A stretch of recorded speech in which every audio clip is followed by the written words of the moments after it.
بہت پرانی بات ہے کہ ایک بار میرے پاس ایک آدمی آیا، جب یہ جامعۃ المدینہ کی چھت کے نیچے ملاقات کے لیے میں بیٹھتا تھا، ان دنوں کی بات ہے. تو اس نے بولا کہ میرے پیر صاحب اب کہاں سے آتے ہیں یہ میں بھول گیا. پیر صاحب آتے ہیں ہمارے گھر پہ ٹھہرتے ہیں اور ہم پریشان ہو جاتے ہیں، یہ بس آگے ٹھہر جاتے ہیں. اب پردے کے مسائل، جگہ ہماری کم ہے اور یوں ہم کو تکلیف ہے. تو مجھے پوچھ رہے تھے وہ صاحب یا وہ اسلامی بھائی کہ کیا میں پیر صاحب کو کہہ سکتا ہوں کہ اب نہیں آیا کریں ہمارے گھر میں، ہم کو تکلیف ہوتی ہے، پردے کے مسائل ہوتے ہیں. یہ اندازہ لگائیں.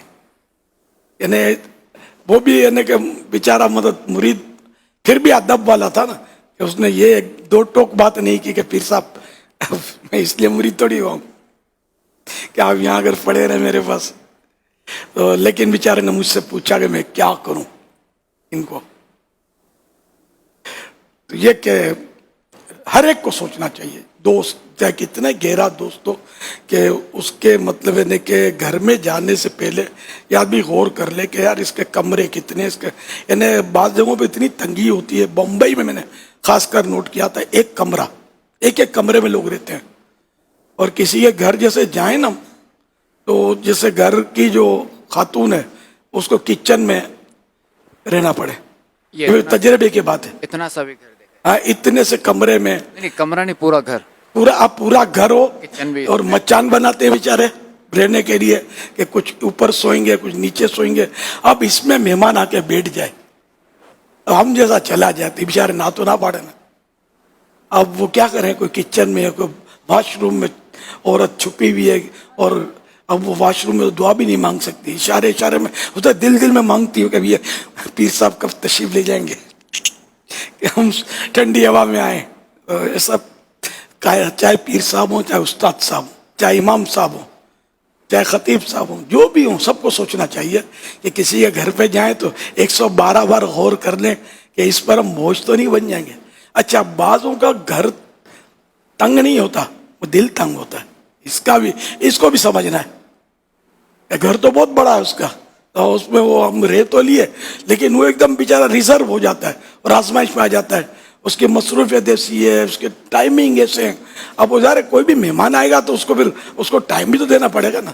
یہ تو ہے نہیں کہ مہمان کو بکری کی طرح یا مرغی کی طرح اس کو کمرہ دے دیا اور باہر سے بند کر دیا، عورتیں بھی آئیں جائیں اور یہ مہمان اندر پڑے رہیں اور کھانے کے ٹائم میں دروازہ کھلے اور روٹیاں ڈال دیں. ایسا تو نہیں ہوتا نا. تو اس لیے ہر ایک کو مطلب یہ غور کرنا چاہیے، سوچنا چاہیے. مہمان آتا ہے تو اپنا رزق لاتا ہے، اس کو کھلانا پلانا یہ بھی کار ثواب. اور جب مہمان جاتا ہے تو میزبان کے جو گناہ ہوتے ہیں ان کے بخشے جانے کا سبب ہوتا ہے.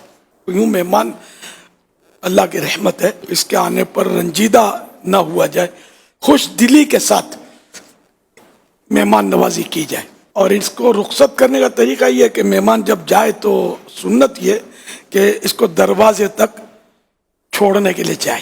یہ مسلم اور بخاری کے حوالے سے ایک حدیث پاک ہے. رسول اللہ صلی اللہ علیہ وسلم نے فرمایا کہ جو اللہ اور آخری دن پر ایمان رکھتا ہو وہ اپنے مہمان کا احترام کرے. اس کی مہمانی 1 دن رات ہے اور دعوت 3 دن ہے، اس کے بعد وہ صدقہ ہے.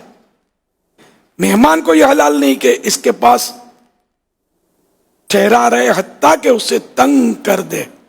یعنی مہمان کے لیے بھی یہ جائز نہیں ہے کہ اتنا آ کر پڑا رہے اس کے گھر کہ میزبان جو ہے وہ تنگ آ جائے. یہ پھر یہ لفظ حلال نہیں اس کے لیے.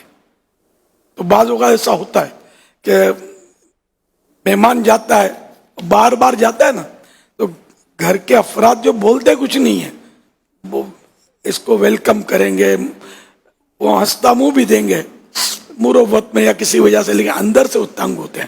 تو اس لیے مہمان کو بھی غور کرنا چاہیے کہ میں یہ جو کر رہا ہوں یہ درست ہے یا کیا.